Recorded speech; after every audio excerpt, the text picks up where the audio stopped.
Hey guys, welcome back to my channel. It's Mark showing you to the Philippines. Today's video is actually a question from one of my subscribers, so I thought I'd go ahead and answer it.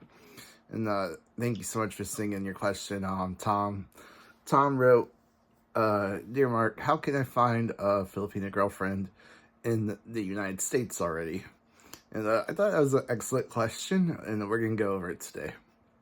So first, like, to find a girl, to find Filipina in the United States already, sounds amazing, right? Like, you don't have to go over there. You don't have to get her like a 90-day fiance thing. You don't have to do any legal work, paperwork to get her over here or anything like that.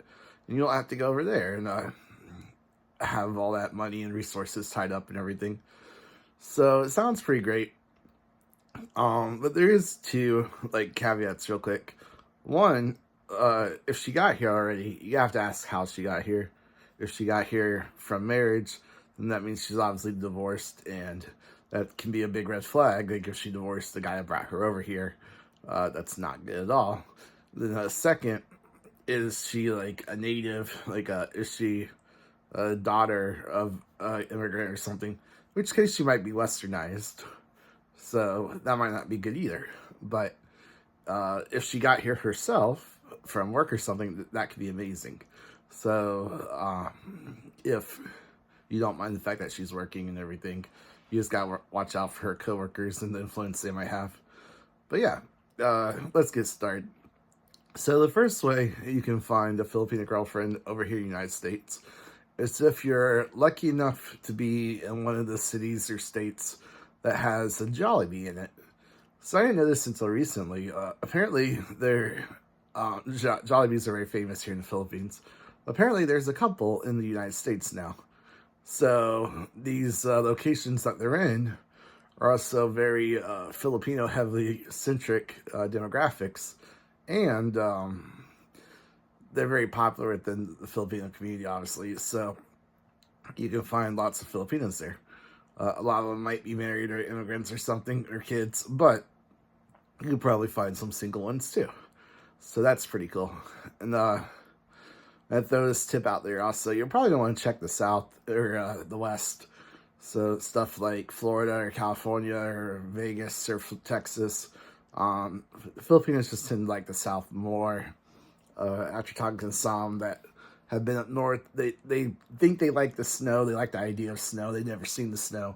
But then when they live there and the snow's a foot deep, they don't like it because it's just too much. It's too cold, and they're not used to that. So yeah, there's that. So the next way to meet a Filipino would be at an international food market. Most cities have one of these. It's a place where you can get more Asian food or authentic international food that you can't find at like a Food Lion or Kroger or something.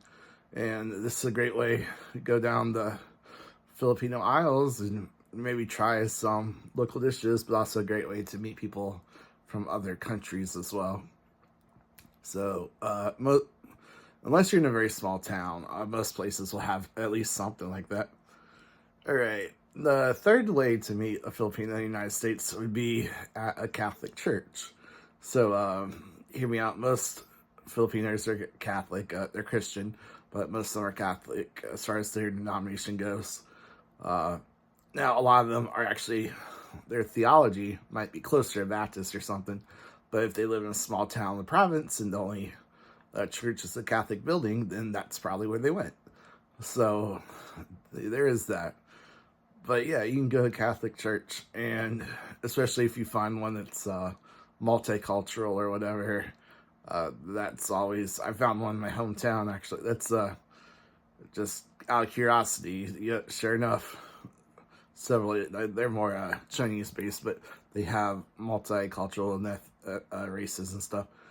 But yeah, you find a Catholic church, and chances are that you might find some nice, friendly Filipinos there, and maybe a single Filipino while you're at it. So that's another way how to find one. All right. The final way to find a good Filipino would be if she brought herself here to the United States, and that would be through work And while that's very, very hard to do, there's lots of overseas workers, lots of Filipinos go overseas to work.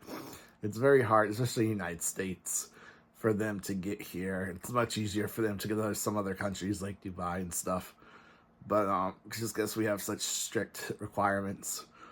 But one of the easier ways for them to go here is through like nursing and that sort of thing, caretakers type stuff, roles.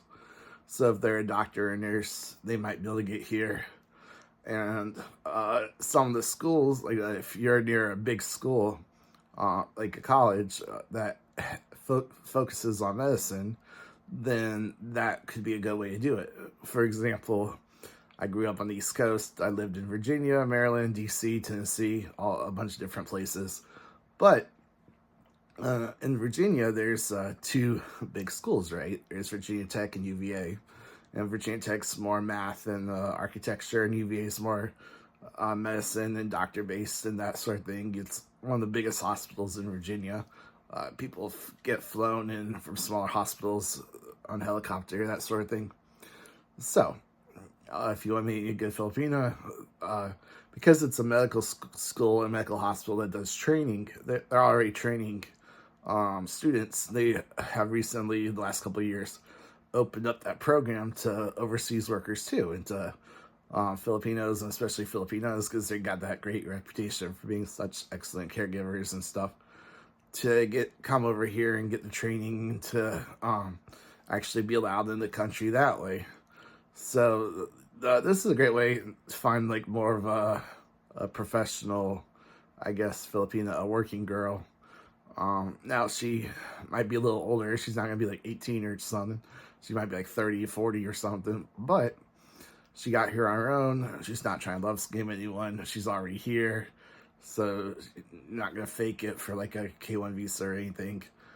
So that is a good option. And they're still good women and stuff. Especially if they've only been here a couple of years. They're not going to be westernized yet. And if they're 30 or 40, they're probably more stuck in their ways already. Culturally back home and stuff. So they're still going to be a good catch that way. But yeah, if you're in one of these towns or near one of these towns that have a college or hospital that offers these sort of programs and training, be a big hospital, college town, that can be a great way to meet someone too. So yeah, that's like 4 or 5 different ways to meet a good Filipino here in the United States. Just remember the warnings and red flags that we talked about being westernized and about other stuff. But if you don't want to have to go through the trouble of going overseas, or you don't want to do the K1 visa process, this could be a good way to meet someone too. All right, Tom, I hope that answers your question. Thanks so much for writing in. I really appreciate you as a subscriber, and I appreciate all the other guys. Thanks so much for watching. And if you like that video, go ahead and hit that like button. It really helps our channel. I really appreciate it. Subscribe if you want to. It really helps me out. And thanks for keep doing these videos. All right, God bless. I'll see you next time. Peace.